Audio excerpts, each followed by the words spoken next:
Few people know how demanding inflammatory bowel disease can be, like Sue Wetzel. Not only can eating the wrong food cause a painful flare, but in just over a decade, Sue has endured some 15 colonoscopies. They were supposed to do them every 2 years, but it seemed like I would flare a lot, so it ended up that I would have to have them in between just to figure out what was going on. And each colonoscopy meant several biopsies. In all, Sue may have had more than 500. But thanks to this tiny blue laser, that approach is changing.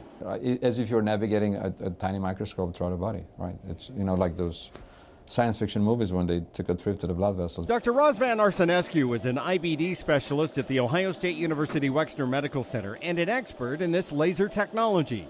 He says without making a cut, he can press this laser against the wall of the intestine and magnify it 1,000 times, and on the spot can determine if a biopsy is really necessary. In the past, doctors might take dozens of biopsies at a time just to be sure. If you have this laser probe, you can actually touch the lining and you can see whether something looks normal or abnormal.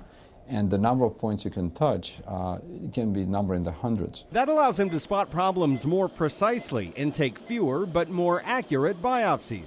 An approach IBD patients like Sue will tell you is much easier to swallow. If they're able to look in and see without taking the actual biopsy because they can figure it out beforehand, that just seems wonderful. At Ohio State's Wexner Medical Center, this is Clark Powell reporting.